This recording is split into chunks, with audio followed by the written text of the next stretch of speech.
Hello everyone and welcome back to the channel. Guys, for years, Ghislaine Maxwell has been the dark enigma at the center of the Jeffrey Epstein scandal, the so-called gatekeeper to one of the most chilling criminal conspiracies of our time. And now, in 2025, with political fires raging and public trust eroding in Trump administration, the Justice Department has finally sat down with her behind bars. But here is where it gets really interesting. It's not about the liberal watchdogs or mainstream journalists leading the charge. It's Trump aligned influencers, right wing media figures, and populist voices calling her the key to unlocking the entire Epstein puzzle. So, guys, why now and why targeting to her?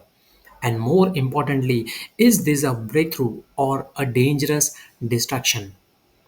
Ghislaine Maxwell, the longtime associate and convicted co-conspirator of Jeffrey Epstein, has just completed a two-day interview with whom? With the Justice Department officials.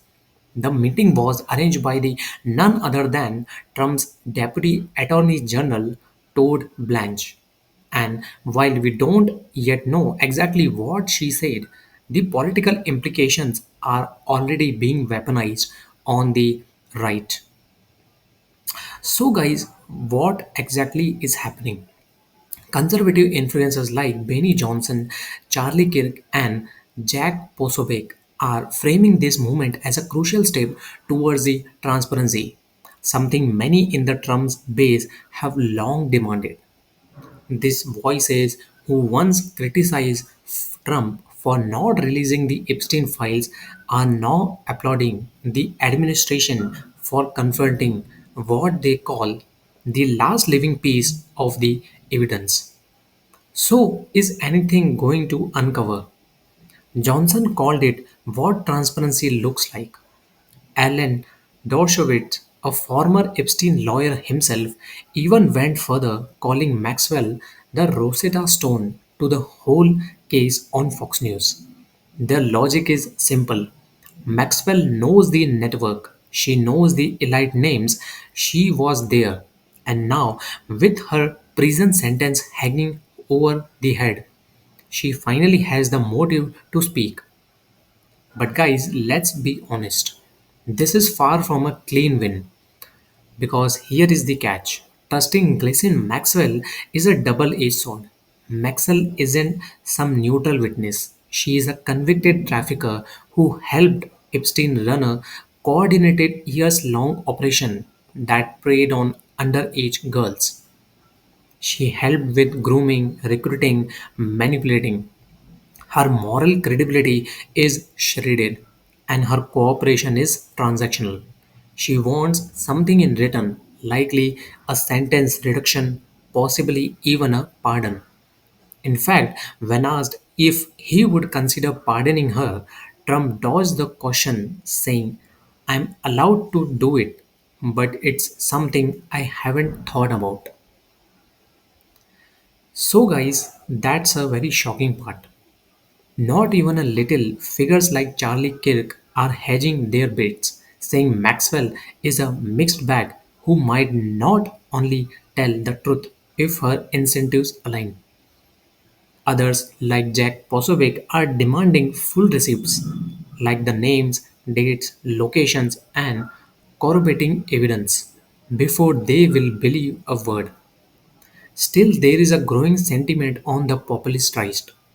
If Maxwell talks, a reckoning might be at hand. But, guys, here is my perspective on this. So, I will be genuine on this. We have to ask why now?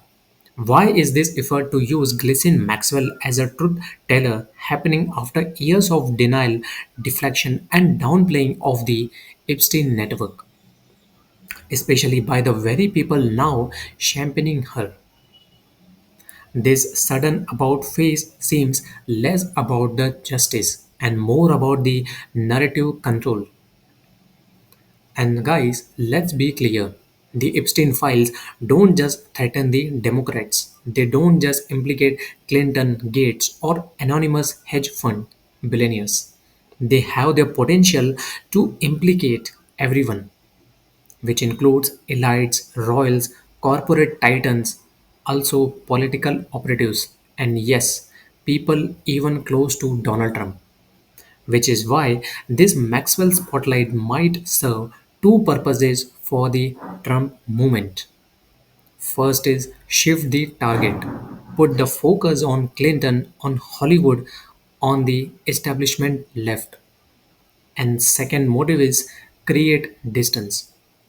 Make it seem like Trump is on the side of justice when he has two long standing ties to Epstein and has already hinted even ties at possibly pardoning Ghislaine Maxwell.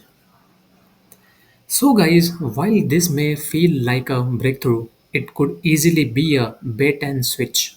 The risk is simple. If Maxwell tells partial truths that protect her allies and demonize her enemies, we won't be closer to justice. We will be deeper into a politicized game of selective exposure. We can't forget that truth in this case is inconvenient for everyone. The Epstein case wasn't a left wing conspiracy or a right wing cover up. It was and still is a transpartisan rot and a bipartisan betrayal of justice, wealth, and power, exploiting the vulnerable while hiding beyond institutions and influence. Maxwell might indeed hold the keys, but the real question is which doors is she willing to unlock and who decide which rooms we are allowed to look into. So while right-wing influencers rally around the idea of Maxwell as some kind of final witness, we would be wise not to crown her as a truth teller just yet. This is not just about finding names, it's about holding every name accountable. No matter the party, no matter the connections, no matter how deep the rot goes.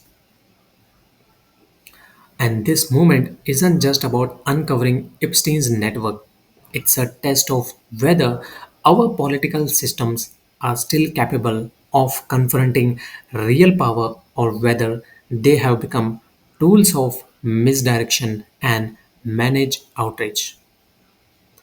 So, guys, there is one responsibility from your end. If you found this breakdown honest and necessary, subscribe to Lakhan Danwani for more fearless analysis that cuts through the spin.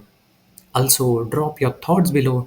Can Ghislaine Maxwell really be trusted? Is this a step forward or a political smokescreen? Until next time, stay awake, stay grounded, stay curious, and I will see you guys in the next video.